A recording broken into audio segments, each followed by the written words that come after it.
Okay, good evening, students. I guess this is our session on basic concepts of chemistry.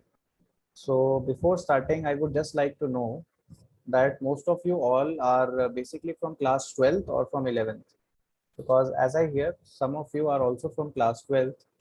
So, how many are from class 12th? Can you raise your hands, students? How many are from class 12th? Okay, I am seeing तीन हाथ खड़े हुए हैं. Rest are from class 11th only.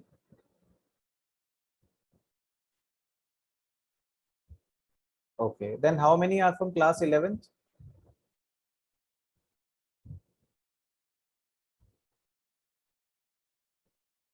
Class 11 now only raise hand.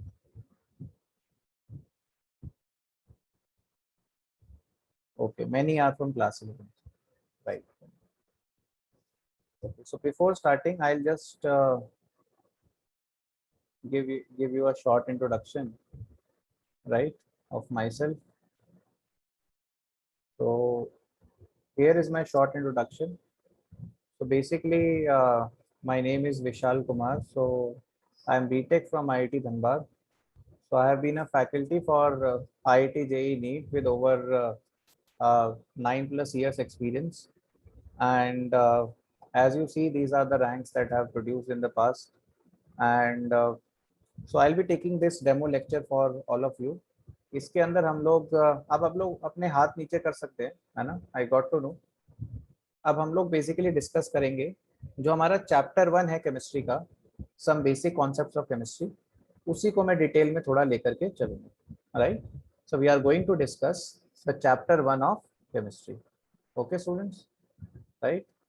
तो chapter 1 of chemistry हम लोग discuss करेंगे. तो आपको पता है कि जो चैप्टर 1 है that is some basic concepts of chemistry. अब इसमें क्लास 11th के भी स्टूडेंट्स हैं, तो जो 12th वाले स्टूडेंट्स हैं वो थोड़ा पेशेंस के साथ चलें, बिकॉज 11th के स्टूडेंट्स 10 से आ रहे हैं. सो देयरफॉर उनके लिए थोड़ा डिफिकल्ट होगा एकदम से if I start directly into the mode of the chapter. So I will start slowly. मैं बेसिक चीज़ें कवर करूंगा धीरे धीरे करके. जब आप ज्वाइन करेंगे हमारे इंस्टीट्यूट को तो उसके अंदर आपको रेगुलरिटी के साथ क्लासेस मिलेंगी, है ना? So right now, because it is your first lecture and because 11 students are also attending with a sizable number, I will start with the basic concepts only, right? बहुत basic concepts पे जाएंगे.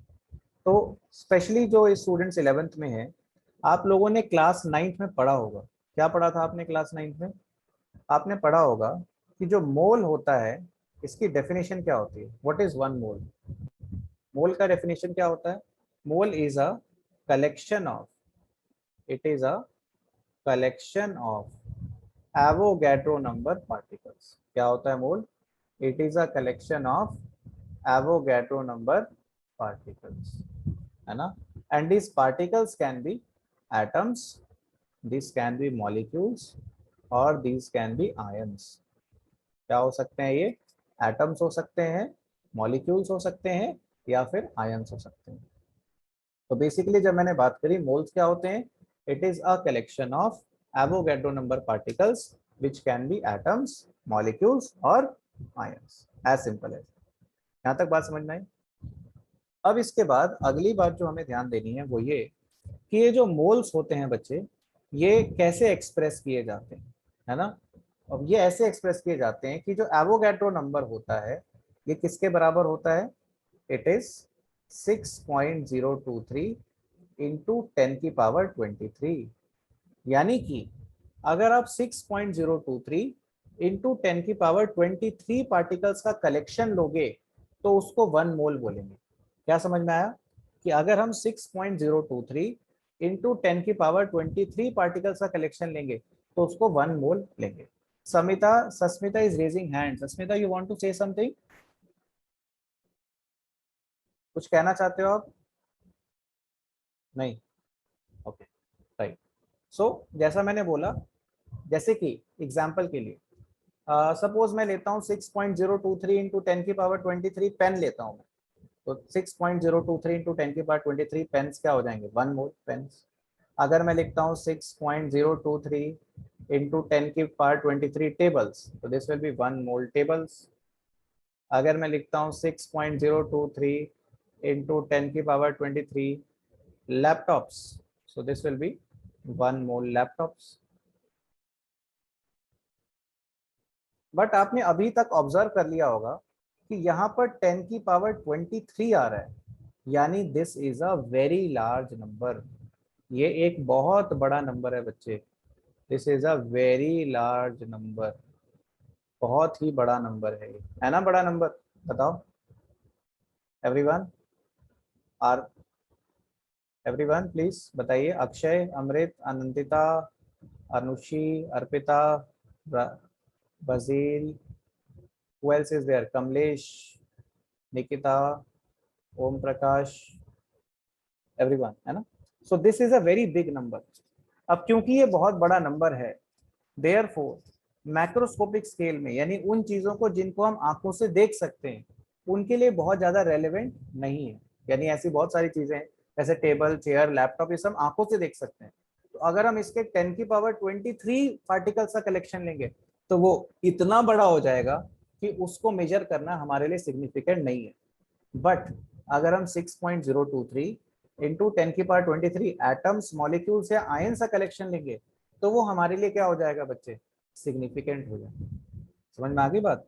यानी कि इतना बड़ा नंबर का अगर मैं टेबल चेयर लेता हूँ तो वो मेरे लिए सिग्निफिकेंट नहीं है, लेकिन अगर मैं इतने बड़े नंबर का एटम्स लेते हैं, मॉलिक्यूल्स लेते हैं या आयंस लेते हैं, वो मेरे लिए हो जाएंगे सिग्निफिकेंट।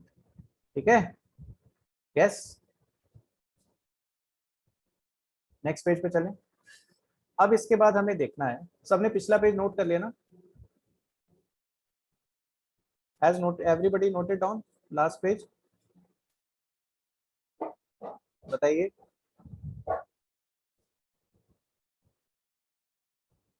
पिछला पेज नोट कर लिया सबने? ओके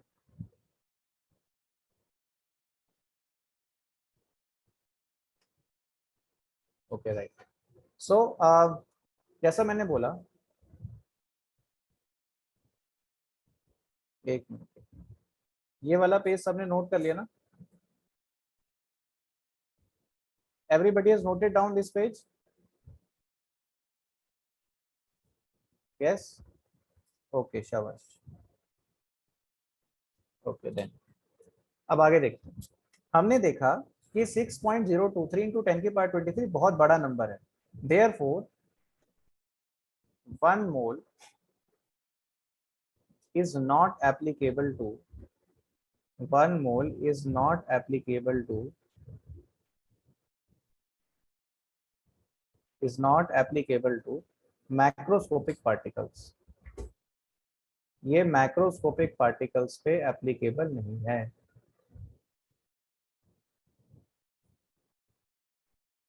राइट, मैक्रोस्कोपिक मतलब particles visible with naked eyes, particles visible to naked eyes, जिनको हम आंखों से देख सकते हैं, खुली आंखों से देख सकते हैं। सो देयरफॉर, लेकिन अगर मैं ये 1 मोल एटम्स, मॉलिक्यूल्स या आयंस के लिए लगाऊं, उनके लिए रेलेवेंट हो जाता है। क्योंकि अगर मैं 6.023 इंटू 10 की पावर 23 एटम्स लूंगा तो उनका वेट 10 ग्राम, 20 ग्राम, 30 ग्राम ऐसा वेट आएगा जिसको मैं मेजर कर सकता हूँ। जैसा कि आपने 9th क्लास में पढ़ा होगा कि 6.023 इंटू 10 की पावर 23 कार्बन एटम्स का वेट कितना होता है, 12 ग्राम होता है ना। अब 12 ग्राम तो एक ऐसा मेजरमेंट है जो मैं मेजर कर सकता हूँ, है ना? तो इसीलिए एटम्स, मॉलिक्यूल्स और आयंस के स्केल पे ये नंबर रेलेवेंट हो जाता है, क्योंकि इतना बड़ा नंबर लेने से हमारा जो टोटल वेट आता है एटम्स का वो मेजरेबल हो जाता है। समझ में आ गई बात? राइट। सो देयरफॉर ये नंबर जो कि मैक्रोस्कोपिक स्केल पे एप्लीकेबल नहीं था, ये माइक्रोस्कोपिक स्केल पे जहां पर एटम्स, मॉलिक्यूल्स और आयंस होते हैं वहां पर बहुत ज्यादा रेलेवेंट हो जाता है, क्योंकि वहां पर हमारे लिए चीजें बढ़िया हो जाती हैं, क्योंकि वहां पर जो हमारा टोटल कलेक्शन आता है इतने सारे एटम्स का, उनका वेट क्या हो जाता है, मेजरेबल हो जाता है, जैसे 12 ग्राम आ जाता है। जैसे कि एग्जांपल 6.023 इंटू 10 की पावर 23 ऑक्सीजन एटम्स लेंगे तो कितना आएगा, 16 ग्राम। तो आप देख सकते हो इतने बड़े नंबर का कलेक्शन अगर एटम्स में लेंगे तो जो वेट आ जाएगा वो एक मेजरेबल क्वांटिटी आ जाएगा। मेजरेबल क्वांटिटी मतलब एक ऐसी क्वांटिटी जो कि इजीली हम प्रैक्टिकली मेजर कर सकते हैं। ठीक है, राइट। तो चलो हमें इस चीज का अंदाजा लग गया कि हमने इतना बड़ा नंबर क्यों लिया। हमें ये तो समझ में आ गया कि हमने इतना बड़ा नंबर क्यों लिया for atoms molecules and ions, क्योंकि अगर हम इतना बड़ा नंबर नहीं लेते, अगर छोटा नंबर लेते तो एटम्स का वेट बहुत ही कम आता, वेट बहुत ही नेग्लिजिबल आता, तो हमारी मजबूरी थी हमें बड़ा नंबर तो लेना था। लेकिन मुझे ये बताओ कि बड़ा नंबर लिया वो तो ठीक है, मैंने यही नंबर क्यों लिया 6.023 इंटू 10⁻23। मैं 10⁻24 भी ले सकता था। भाई 10⁻24 है, कार्बन एटम्स का भी वेट कितना होता है बताइए। 10⁻24 कार्बन एटम्स का वेट भी तो होता है 100 ग्राम। तो मैं ये भी ले सकता था, 100 ग्राम भी तो मेजरेबल वेट है, 100 ग्राम भी तो वेट हम मेजर कर सकते हैं। मैं 10⁻25 कार्बन एटम भी ले सकता था।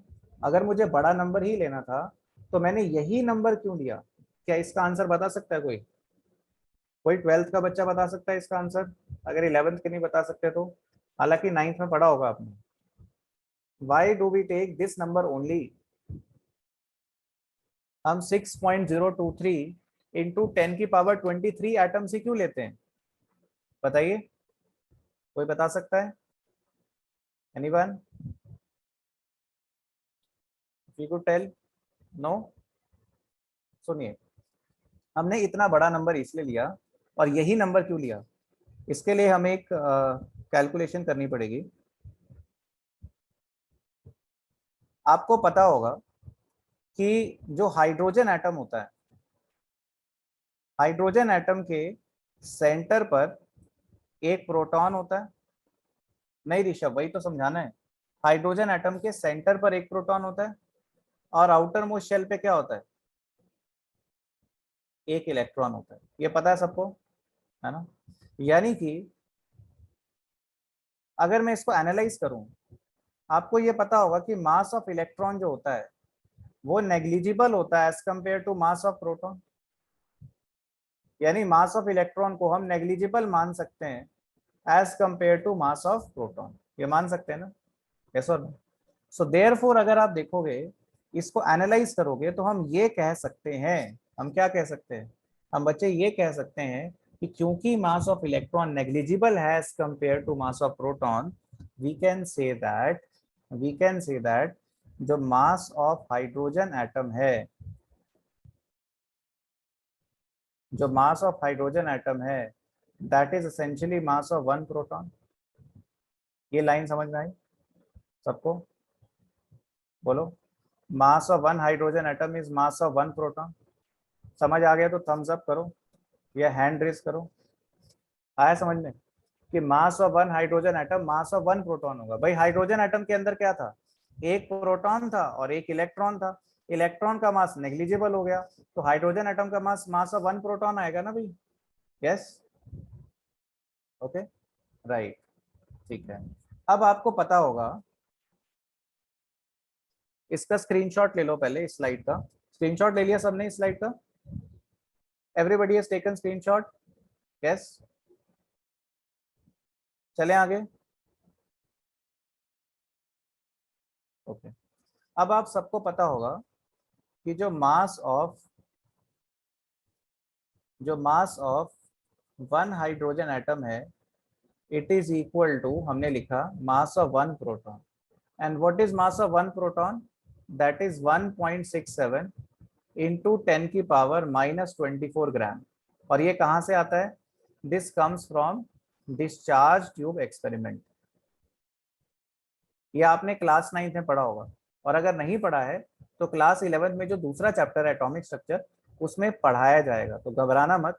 अभी के लिए आप ये मान लो कि एक्सपेरिमेंट से निकाल सकते हैं कि mass of one proton 1.67 into 10⁻⁻24 gram होता है। तो यानी mass of one hydrogen atom आ गया ना, मास 1.67 इंटू 10⁻⁻24 ग्राम।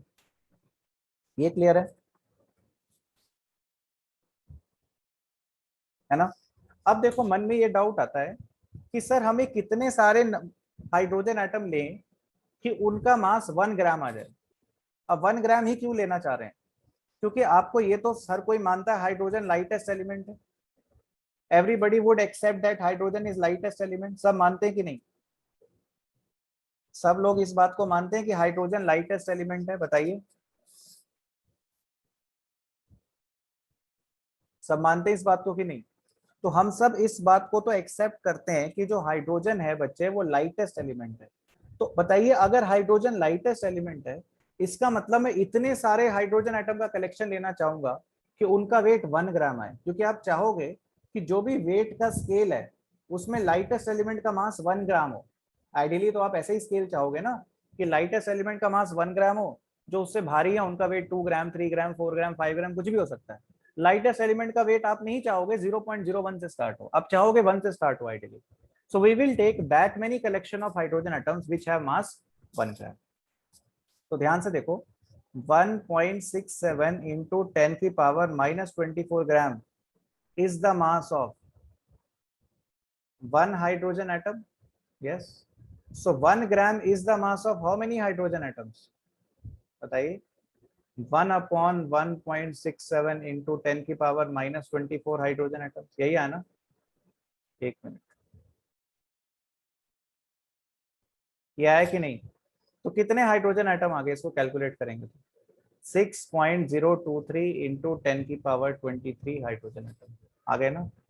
यानी 1 ग्राम कितने हाइड्रोजन एटम्स का मास होता है? 6.023 इंटू 10 की पावर 23 हाइड्रोजन एटम्स। समझ आ रहा है भाई? बोलो यस और नो। हाँ जी, अंडरस्टैंड कर रहे हो कि 1 gram is the mass of these many hydrogen atoms. तो दीज मेनी हाइड्रोजन एटम्स मतलब 6.023 इंटू 10 की पावर 23 हाइड्रोजन एटम्स। इसका मतलब अगर इतने सारे हाइड्रोजन एटम का कलेक्शन लेते हैं तो लाइटेस्ट एलिमेंट का वेट 1 ग्राम आता है। इसीलिए हमने यही नंबर लिया।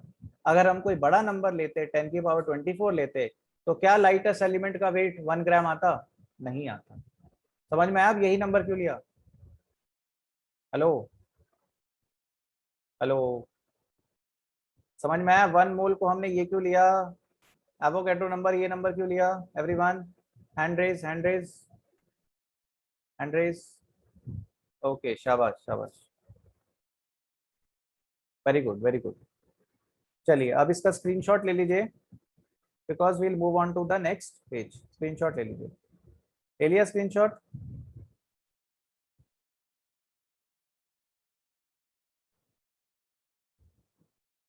Okay, next page. Now that we have understood कि हमने एवोगैड्रो नंबर इतना बड़ा नंबर क्यों लिया, इसके बाद आपने 9th में एक और टर्म पढ़ी होगी जो आपको याद होगा। वो टर्म क्या थी?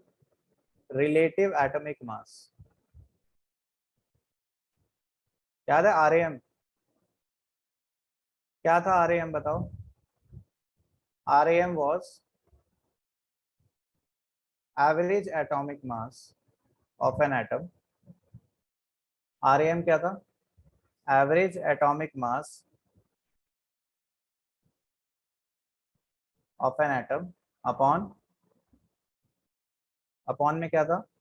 1/12 the mass of what?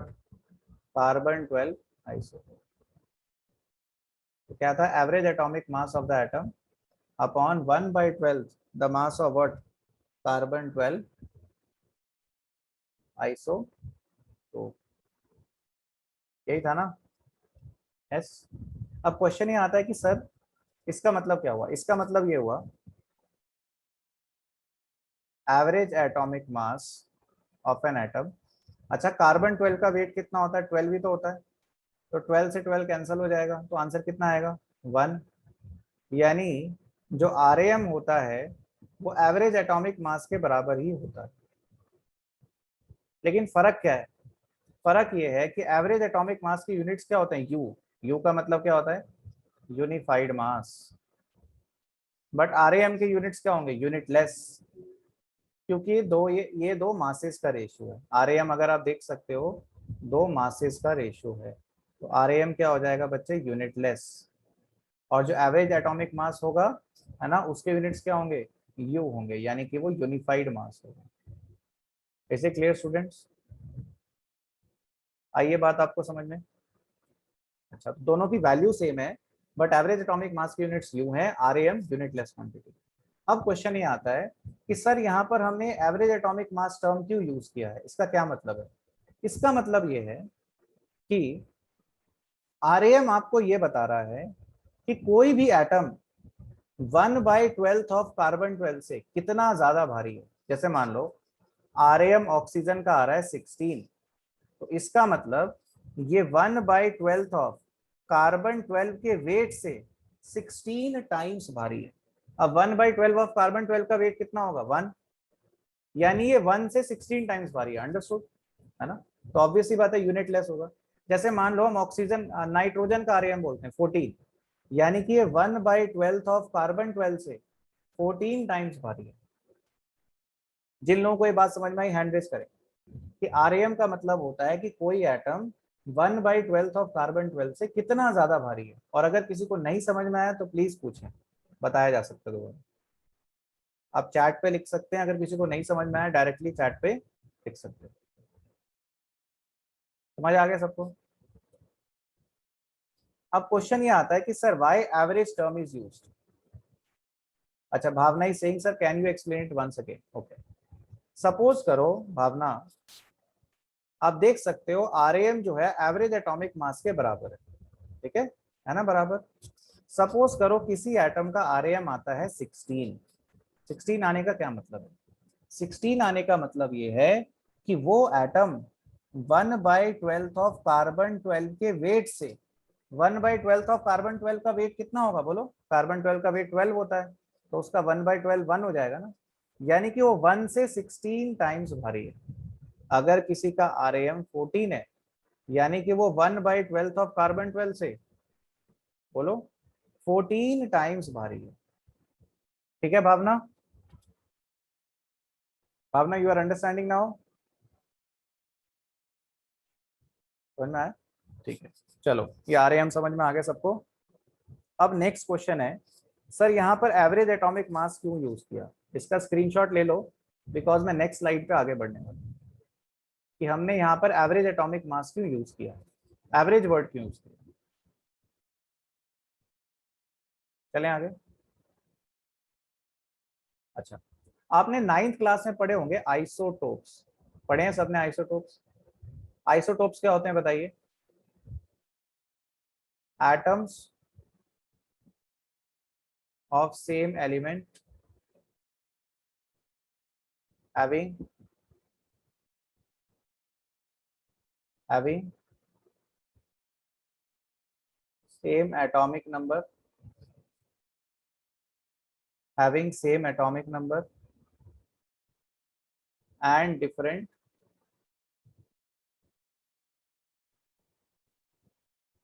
Mass number. तो व्हाट इज आइसोटोप्स? आइसोटोप्स होते हैं एटम्स ऑफ सेम एलिमेंट जिनका एटॉमिक नंबर सेम होता है बट जिनके मास नंबर डिफरेंट होता है। यानी एटॉमिक नंबर तो सेम है बट मास नंबर डिफरेंट है।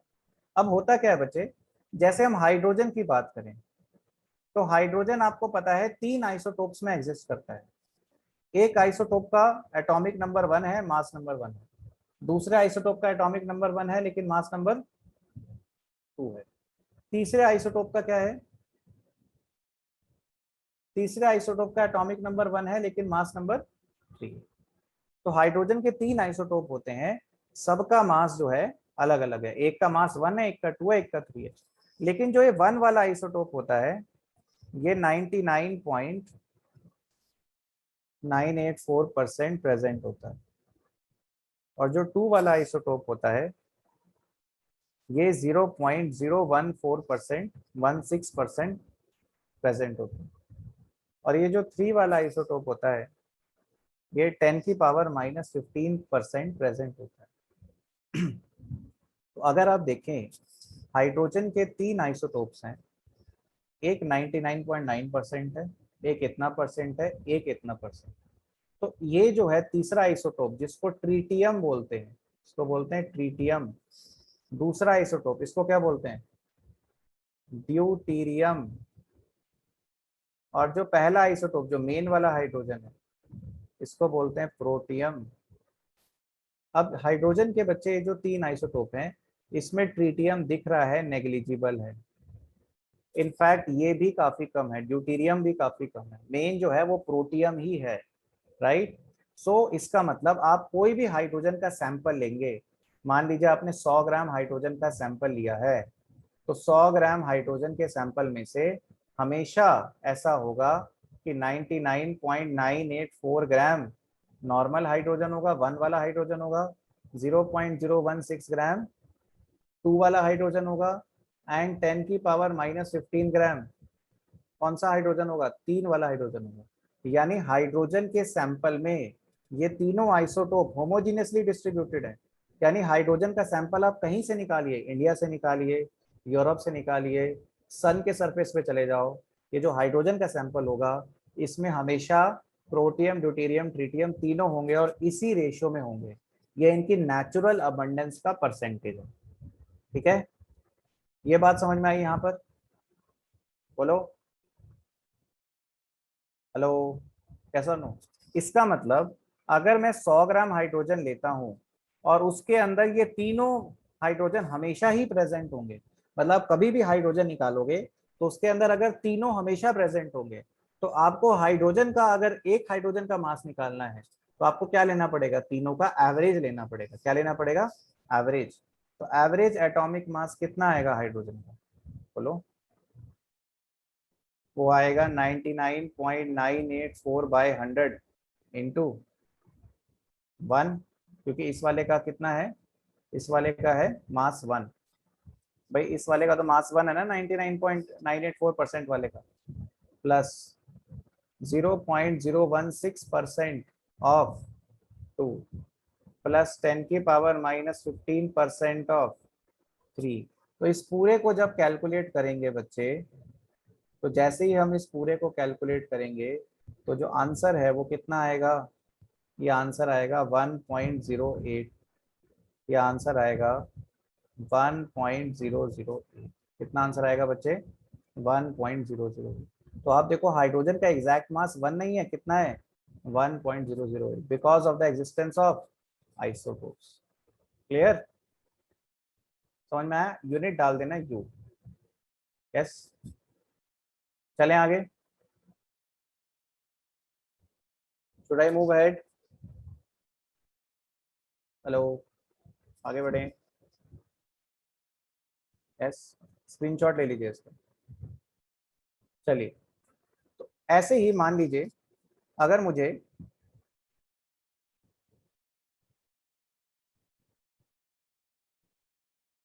ऐसे ही मान लीजिए मुझे अगर क्लोरीन का एवरेज मास निकालना है और दो क्लोरीन के आइसोटोप्स हैं, एक है 35, एक है 37।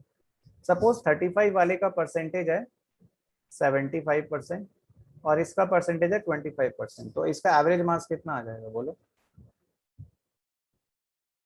इसका जो एवरेज एटॉमिक मास आएगा वो आएगा 75% ऑफ 35 प्लस 25% ऑफ 37।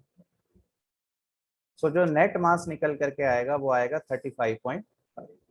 यानी कि जो मास निकल करके आया वो कितना निकल करके आया, 35.5। आया बच्चे समझ में, राइट। तो इसीलिए आपको याद होगा हम क्लोरीन का मास 35.5 लेते हैं, ना कि 35 या 37। क्लियर, ये बात सबको समझ में? ठीक है, तो सबको ये समझ में आ गया कि आरएएम के एक्सप्रेशन में एवरेज एटॉमिक मास क्यों आता है, क्योंकि जब भी हम एटम का सैंपल लेते हैं उसके अंदर बहुत सारे आइसोटोप्स होते हैं, तो उन आइसोटोप्स का एवरेज लेना ही पड़ता है, क्योंकि हमेशा आइसोटोप्स एग्जिस्ट करते हैं। ठीक है, तो now that we understood this, now that we have understood this, इसके बाद बच्चे हम लोग समझेंगे कि आरएएम और नॉर्मल एटॉमिक मास में क्या डिफरेंस है। तो नॉर्मल एटॉमिक मास जो होता है is the mass of an atom. अब बच्चे गलती ये करते हैं, कभी कभार पूछते हैं एटॉमिक मास ऑफ कार्बन, बच्चों को जल्दी होती है, जल्दी जल्दी आंसर लिखते हैं 12 ग्राम। 12 ग्राम गलत है भाई, एटॉमिक मास होता है मास ऑफ वन एटम। बताओ क्या कभी मास ऑफ वन कार्बन एटम या कोई सा एटम 12 ग्राम हो सकता है, 12 ग्राम हो सकता है, बोलो। सिद्धार्थ ये इनकी नेचुरल अबंडेंस है। 35 वाला क्लोरीन 75% होता है 37 वाला क्लोरीन 25% होता है। नेचुरली सिद्धार्थ ही ऐसे एग्जिस्ट करते हैं, ठीक है। हाँ, यहाँ पे 12 ग्राम नहीं आएगा, 12 यू आएगा, याद रखना। कभी भी एटॉमिक मास में ग्राम नहीं यूज करना है, यू यूज करना है। और अगर मैं बोलता हूं molar mass of carbon atom, तो वो कितना आएगा? 12 ग्राम। याद रखना, अगर कोई बोले molar mass of carbon atom तो वो होगा 12 ग्राम। अगर कोई बोले atomic mass of carbon atom तो वो कितना होगा? 12 यू। जैसे मैं बोलूं atomic mass of oxygen atom, तो वो कितना होगा बोलो? 16 यू। और अगर मैं बोलता हूं molar mass of oxygen atom, वो होगा 16 ग्राम। अब आयशा बोल रही है कि हाँ सर, एटॉमिक मास और मोलर मास का हमेशा इक्वल वैल्यू होता है। हमेशा इक्वल होता है, वही तो अभी एक्सप्लेन करना है ना। हमेशा इक्वल होता है, क्यों होता है समझते हैं। देखो, जैसे मैं लिखता हूं atomic mass of oxygen atom, तो कितना आएगा बताओ? 16 यू, है ना। 16 यू आएगा। अब 1 यू कितना होता है पता है आप सब लोगों को? 1.67 इंटू 10⁻⁻24 ग्राम, यानी किसके बराबर है? 16 इंटू 1.67 इंटू 10⁻⁻24 ग्राम, राइट। अगर अब मैं लेता हूं molar mass of oxygen atom, तो molar mass of oxygen atom मतलब this will be mass of 1 mole oxygen atom. Molar mass का ये मतलब हुआ ना, mass of 1 mole oxygen atom. बोलिए, मोलर मास का तो मतलब यही हुआ। तो mass of 1 mole oxygen atoms कितना होगा? That is the mass of 1 oxygen atoms into Avogadro number. अरे भाई 1 मोल मतलब एवोगैड्रो नंबर ऑक्सीजन एटम। अगर एक ऑक्सीजन एटम का मास ये है, तो एवोगैड्रो नंबर का मास कितना होगा? Into Avogadro number, unitary method. Yes. पिछला स्लाइड दोबारा दिखाना एक बार। लो, स्क्रीनशॉट ले लो इसका फटाफट। ले लिया भावना? हाँ जी। तो मैंने बोला मास ऑफ 1 मोल ऑक्सीजन एटम कितने आएंगे? ये आएगा। अब जब इन नंबर्स को मल्टीप्लाई करते हैं, किनको? 1.67 इंटू 10⁻⁻24 इंटू 6.023 इंटू 10⁻23, तो अप्रोक्सीमेटली आंसर क्या आता है? 1। इन दोनों का मल्टीप्लीकेशन आता है 1, क्योंकि ये एक दूसरे के रेसिप्रोकल हैं। तो आंसर कितना आ जाएगा? 16 ग्राम। तो आप खुद देखो, एटॉमिक मास आया 16 यू, मोलर मास आया 16 ग्राम। समझ में आया आयशा? अब एक बार प्रूफ कर लिया, इसको बार बार प्रूफ करने की जरूरत नहीं है। अब एक बार प्रूफ कर लिया, अब इसको मान लो कि एटॉमिक मास हमेशा मोलर मास के बराबर होता है। बस फर्क ये होता है, एटॉमिक मास के यूनिट यू होते हैं, मोलर मास के यूनिट ग्राम होते हैं। ठीक। अच्छा, अगर कोई पूछे आरएएम ऑफ ऑक्सीजन एटम, तो वो कितना होगा बोलो? आरएएम कितना होगा बताइए? रिलेटिव एटॉमिक मास होगा 16, क्योंकि इसके यूनिट लेस होता है, ये यूनिट लेस होता है। तो आरएएम, मोलर मास और एटॉमिक मास, तीनों की वैल्यू सेम होती है। एटॉमिक मास का यूनिट होता है यू, दोबारा रिपीट कर रहा हूं, मोलर मास का यूनिट होता है ग्राम, और आरएएम का यूनिट होता है यूनिटलेस, राइट। यस।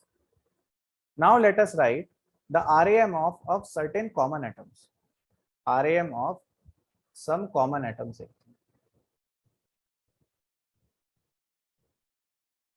तो खैर ये आपको पता ही होगा, हाइड्रोजन का आरएएम 1 होता है। वैसे तो एग्जैक्टली 1.008 होता है, बट आप न्यूमेरिकल के लिए 1 ले लोगे, ठीक है। देन हीलियम का 4 होता है, देन लिथियम का 7 होता है, बेरिलियम का 9 होता है, नाइट्रोजन का कार्बन का 12 होता है। मैं कॉमन कॉमन लिखवा रहा हूँ, सारे नहीं लिखवा रहा हूँ। नाइट्रोजन का 14 लिखता है, ऑक्सीजन का 16 होता है, फ्लोरीन का 19 होता है, नियॉन का 20 होता है ना। सोडियम का 23 होता है, पोटेशियम मैग्नीशियम का 24 होता है, एल्यूमिनियम का 27 होता है, सिलिकॉन का 28, then phosphorus is 31, then sulfur is 32, chlorine is 35.5, argon is 40, potassium is 39, calcium is how much? 40। तो ये है आरएएम। आरएएम का मतलब, अगर कोई बोलता है एटॉमिक मास ऑफ कैल्शियम तो हो जाएगा 40U। और अगर कोई बोलेगा मोलर मास ऑफ कैल्शियम, वो क्या हो जाएगा बताइए, 40 gram. That is the only difference. तो आरएम आपको वैल्यू दे रहा है, उसी वैल्यू के आगे यूनिट्स यू लगाने हैं अगर एटॉमिक मास है, और यूनिट ग्राम लगाने हैं अगर मोलर मास है। ठीक है। और भी कुछ इंपॉर्टेंट आइटम है, जैसे सिल्वर, सिल्वर का होता है 108, प्लैटिनम 195, गोल्ड 197, लेड 208, ठीक है, कॉपर 63.5, आयरन 56, जिंक 65.5। तो ये सारे बच्चे आपको याद रखने हैं, इस, है ना। एक सेकेंड, इसका स्क्रीनशॉट ले लीजिए। इसमें 2-3 और है, ब्रोमीन हो जाता है 80, आयोडीन हो जाता है 127। ये सारा आपको एटॉमिक मासेस याद रखने हैं, है ना। ये सारे एटॉमिक मासेस आपको याद रखने हैं, और बाकी सबका डेटा आपको क्वेश्चन में गिवन होगा, आपको परेशान होने की जरूरत नहीं है, आपको सिर्फ यही के डेटा याद रखने हैं। सबने ले लिया स्क्रीनशॉट? सबने स्क्रीनशॉट लिया? हेलो, यस, चलिए। अब प्रीति ने बड़ा एक प्यारा क्वेश्चन पूछा। उसने क्वेश्चन ये पूछा कि सर हम आइसोटोप ऑफ कार्बन ही क्यों लेते रिलेटिव एटॉमिक मास में। मतलब आरएएम के अंदर आपने बोला फॉर्मूला है average atomic mass upon 1/12 the mass of carbon atom. आपने कार्बन एटम ही क्यों लिया यहाँ पर? भाई आपको 1/12 ऑफ 12 कितना होता है? 1 होता है ना। 1/12 ऑफ 12 कितना होता है? 1 होता है। आप यहाँ पर हाइड्रोजन एटम भी तो ले सकते थे। आप डेफिनेशन ये भी बोल सकते थे आरएएम क्या होगा, एवरेज एटॉमिक मास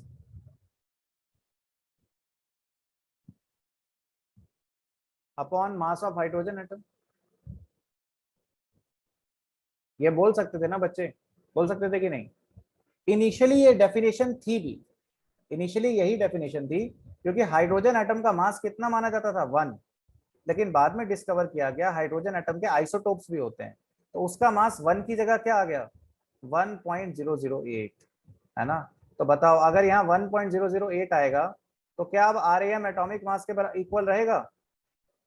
क्या आरएएम अब exactly equal to atomic mass रहेगा? नहीं रहेगा। यानी अब आरएएम एटॉमिक मास के एग्जैक्ट इक्वल नहीं है, बिकॉज ज्योमेट्री में 1.008 आ गया। तो कैलकुलेशन उससे ज्यादा कॉम्प्लिकेटेड हो जाएंगे। आप ऐसा चाहते हो कि डिनोमिनेटर में 1 आए, क्योंकि डिनोमिनेटर में अगर 1 आएगा तो आरएएम एटॉमिक मास के बराबर ही होगा, बस फर्क ये होगा आरएएम में यूनिट्स क्या होंगे? नहीं होंगे, और एटॉमिक मास में यूनिट्स होंगे। ठीक है, अंडरस्टूड?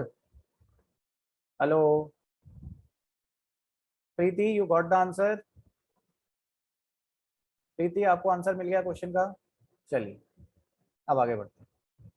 इसके बाद आता है मॉलिक्यूलर मास। स्क्रीनशॉट ले लो इसका, हालांकि ये तो क्वेश्चन से रिलेटेड था। अब आ जाता है बच्चे molecular mass. Molecular mass simply आ जाएगा mass of a molecule. What is molecular mass? Satyajit बताया। तो सत्यजीत ने पूछा कि आरएएम में एवरेज एटॉमिक मास क्यों लिया? क्योंकि आप एटम का कोई भी सैंपल लोगे सत्यजीत, उसके अंदर आइसोटोप्स होंगे ही होंगे। जैसे 100 ग्राम हाइड्रोजन लोगे तो उसके अंदर दूसरे हाइड्रोजन के एटम्स भी होंगे जो आइसोटोप्स होंगे, तो आपको एवरेज तो लेना ही पड़ेगा ना। हेलो, जैसे कि मैं एग्जांपल बताता हूँ। मान लो एक क्लास है, उसमें कुछ बच्चों के 100 नंबर भी हैं, कुछ के 98 भी हैं, कुछ के 90 भी हैं, कुछ के 85 भी हैं, कुछ के 70 भी हैं, 75 भी हैं। अब आप ये थोड़ी कह सकते हो कि क्लास में बच्चों के 100 नंबर आते हैं। ये कह सकते हो अगर आपसे कोई पूछे कि इस क्लास में बच्चों के टिपिकली कितने नंबर आते हैं, टिपिकली कितने नंबर आते हैं, तो आप क्या करोगे? इन सबका एवरेज ही तो लोगे सत्यजीत। ये थोड़ी कह सकते हो कि 100 नंबर आते हैं, 100 का तो मतलब फिर सबके 100 आने चाहिए। आप एवरेज ले सकते हो, एवरेज ले सकते हो, राइट। तो जब मान लो किसी भी सैंपल के अंदर वेरियस आइसोटोप्स एग्जिस्ट करेंगे तो आपको एवरेज तो लेना पड़ेगा ना सत्यजीत, बोलो यस और no. So what is molecular mass? Satyajit आया समझ में? So molecular mass is the mass of one molecule. Molecular mass होता है mass of one molecule, right. बड़ा सिंपल है इसको निकालना। जैसे मान लो आपको निकालना है मॉलिक्यूलर मास ऑफ CO2, तो कितना आएगा molecular mass of CO2? Carbon का मास होता है 12, ऑक्सीजन के मास को 2 से मल्टीप्लाई कर देंगे तो वो हो जाएगा 16, तो टोटल आंसर कितना आ जाएगा 44U। अगर यहाँ मॉलिक्यूलर मास की जगह मान लो पूछ लिया जाए मोलर मास ऑफ CO2, तो मोलर मास ऑफ CO2 कितना हो जाएगा 44 ग्राम। इसी तरीके से मान लो अगर आपसे पूछते हैं, अरे क्या हो रहा है, मॉलिक्यूलर मास ऑफ C6H12O6, तो क्या आएगा बताओ? 6 इंटू 12 प्लस 12 इंटू 12 प्लस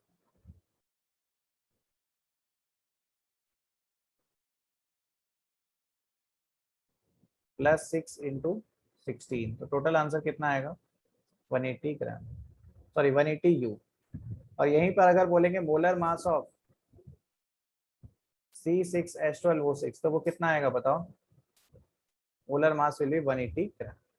तो जैसे एटॉमिक मास में होता है वैसे ही मोलर मास में होता है ना? Right. Is the size of all the atoms of element are same? नहीं भाई, अलग अलग एलिमेंट्स के एटम्स के साइज तो अलग अलग होंगे ही। ये तो आप पीरियोडिक टेबल वाले चैप्टर में पढ़ोगे और 10th क्लास में भी आपने पढ़ा होगा। चले आगे। 12 इंटू 1 होगा, हाँ सॉरी 12 इंटू 1, ठीक है। तो टोटल आंसर 180 आ। क्लियर अमृत? चले आगे। चलिए अब इसके आगे हमें समझना है, there are 4 terms that we have to understand. एक है ग्राम एटॉमिक मास, देन दूसरी टर्म है ग्राम मॉलिक्यूलर मास, फिर है ग्राम एटॉमिक मास है, ग्राम मॉलिक्यूलर मास है, देन इसके बाद आ जाता है ग्राम एटम्स, फिर इसके बाद आता है ग्राम molecules.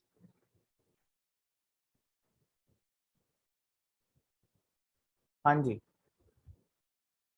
Aisha is asking, sir, when we say atomic mass of chlorine atoms is 35.5 U, are we talking about the average of chlorine isotopes? Yes, yes, Aisha. Satyajit, but why 1 mole of carbon is 1 gram is equal to 1 mole of hydrogen is also 1 gram? Satyajit, 1 mole of carbon is not 1 gram. Who told you?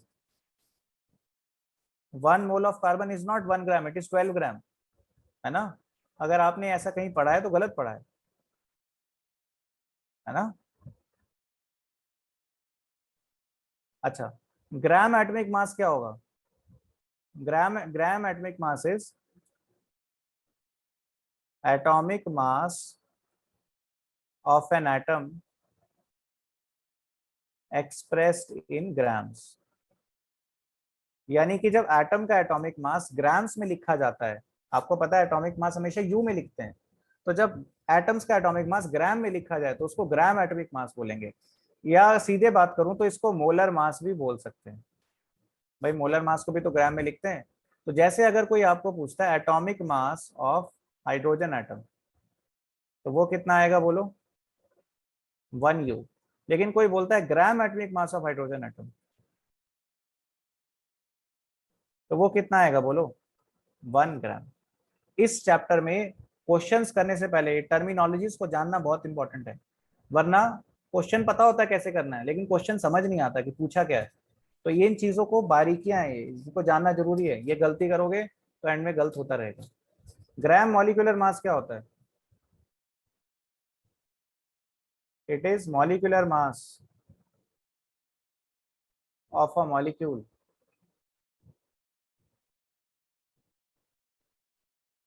Molecule expressed in grams. और ये भी किसके बराबर होगा? ये भी molar mass के बराबर होगा। ये भी बराबर होगा मोलर मास। ठीक है, समझ में आया? क्योंकि मॉलिक्यूलर मास नॉर्मली यू में होता है, बट आप कह रहे हो कि यू की जगह आपको लिखना है ग्राम में, तो ग्राम में लिखोगे तो ये मोलर मास के बराबर हो जाएगा। As simple as that, right students? बताइए। फिर gram atoms, what are gram atom? Gram atoms are moles of atoms. जैसे कि एग्जांपल, अगर कोई आपसे पूछे 3 ग्राम एटम्स ऑफ कॉपर, इसका मास बताना है, तो मैक्सिमम बच्चे मास बोलेंगे 3 ग्राम।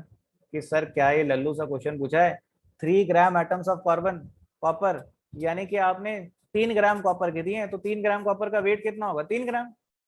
ऑब्वियस। बट ये आंसर गलत है। ये आंसर क्या है? गलत। ये आंसर सरासर गलत है। क्वेश्चन आता है सर सही आंसर क्या है?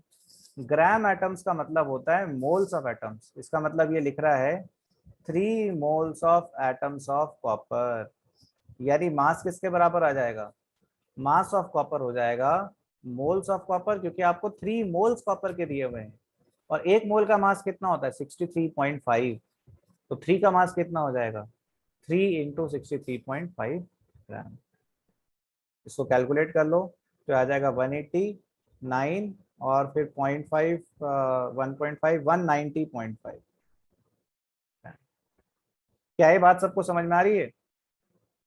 हेलो, यस और नो? हेलो हेलो हेलो, आए पॉइंट सबको समझ में? क्या दोबारा समझाओ? दोबारा समझा देता हूँ। मैं ये कहना चाह रहा हूँ बेसिकली, इजी है, 1 मिनट रुको जरा। मैं ये कहना चाह रहा हूँ कि जैसे अगर कोई आपको लिख के देता है 3 ग्राम एटम्स ऑफ कॉपर, तो ग्राम एटम्स का सीधे सीधे मतलब होता है, आप इसको बोलोगे 3 मोल्स ऑफ कॉपर। तो इसका वेट कितना हो जाएगा? वेट हो जाएगा 3 × 63.5। तो आंसर अपने आप 190.5 ग्राम आ जाएगा। सही। लेकिन मान लो अगर कोई लिखता है 3 grams of atoms of copper, यानी ग्राम एटम्स के बीच में क्या लगा देता है? ऑफ लगा देता है। तो अगर ग्राम एटम्स के बीच में ऑफ लग जाएगा तो इसका मतलब इसका वेट कितना आएगा? बोलो। 3 ग्राम ही आएगा। यानी कि वो ये कह रहा है कि उतने सारे एटम्स लो कॉपर के जिनका वेट 3 ग्राम हो, तब तो आपको वेट ही अलग से दे दिया 3 ग्राम, तो वेट 3 ग्राम आएगा। लेकिन अगर लिखता है 3 ग्राम एटम्स ऑफ कॉपर, इसका मतलब वो ये नहीं बोल रहा कि उतने एटम्स लो जिनका वेट 3 ग्राम है। यहां पर ग्राम एटम्स का मतलब मोल से है। समझ में आ गई बात? हेलो एवरीवन, बोलिए। ऐसे ही पीछे हमने एक टर्म देखी थी, ग्राम मॉलिक्यूल्स। तो ग्राम मॉलिक्यूल्स क्या होगा? Moles of molecules. तो ऐसे ही मैं मान लो बोलता हूँ 10 ग्राम मॉलिक्यूल्स ऑफ ग्लूकोज। तो 10 ग्राम मॉलिक्यूल्स ऑफ ग्लूकोज क्या होगा? इसका मास कितना होगा? तो 10 gram molecules means 10 moles of glucose. इसको आप 10 मोल्स ग्लूकोज के बोलोगे। अब 1 मोल ग्लूकोज का वेट होता है 180 ग्राम, तो 10 का वेट कितना होगा? 10 × 180 यानी कि 1800 ग्राम। अंडरस्टैंड कर पा रहे हो? Gram atoms, gram molecules, gram atomic mass, gram molecular mass, ये टर्म समझ में आई सबको? चारों term. Hello hello hello hello, everybody is understanding? Okay, शाबाश।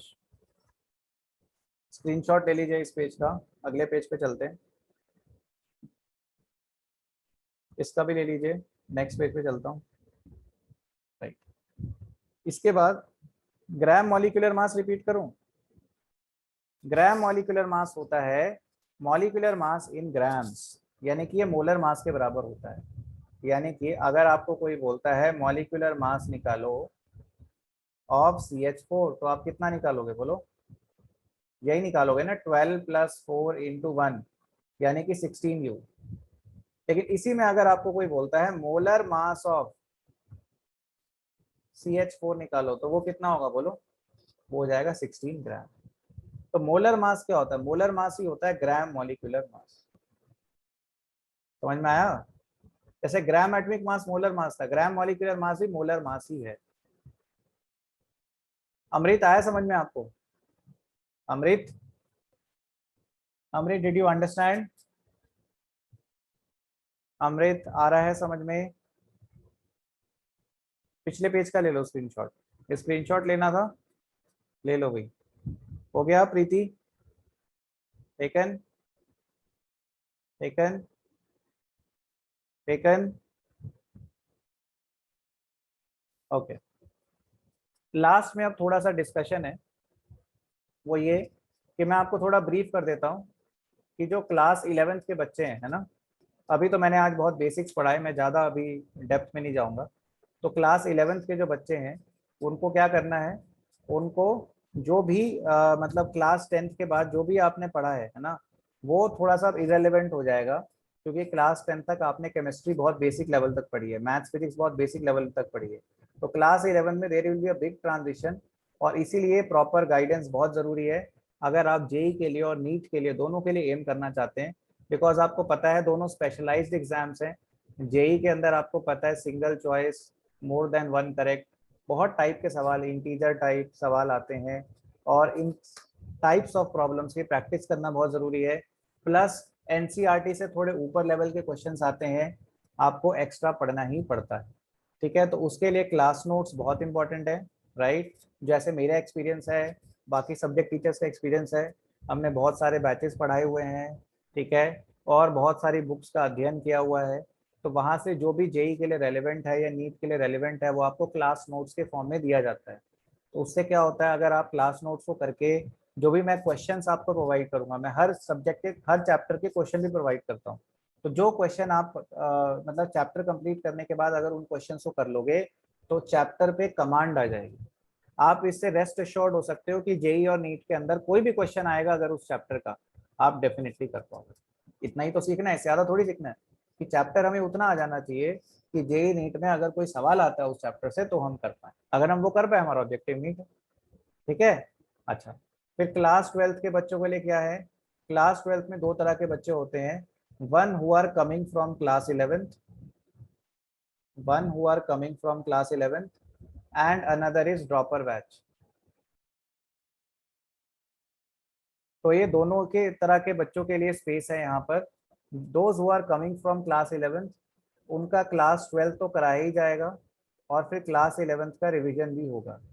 ठीक है, और ड्रॉपर बैच का 11th और 12th दोनों ही कराया जाएगा। ठीक है, समझ गए?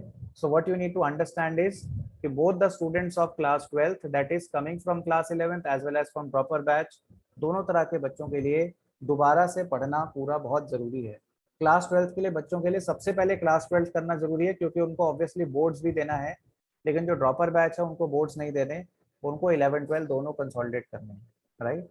सो द थिंग इज, इस तरह के जो कोर्स होता है इसमें आपको रेगुलरली पढ़ना पड़ता है, एक मोटिवेशन के साथ। जो आपकी 2 साल की प्रेपरेशन होती है, या जिनका 1 साल बचा उनकी 1 साल की प्रेपरेशन आपको पूरे एंथुजियाज्म के साथ करना पड़ता है, then only you are able to do it.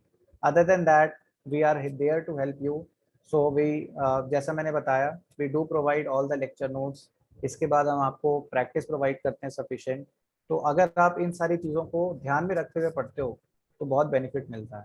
आज मैंने बहुत बेसिक लेक्चर लिया था, तो जो बच्चे ऑलरेडी 12th में होंगे उनको काफ़ी चीज़ें आती होंगी, लेकिन स्टिल मैंने कुछ कुछ पॉइंट्स में टच किया था जहां आप जहां आपको शायद उतनी क्लैरिटी नहीं रही होगी, और आपको सुन के लगा होगा कि हाँ ये हमने कुछ नया सुना। सो अगर आप चीज़ों को बहुत एनालाइज करके पढ़ते हैं, उससे जेई में और नीट में बहुत हेल्प मिलती है। ठीक है, चलिए, okay, thank you very much students, bye bye, thank you for interacting.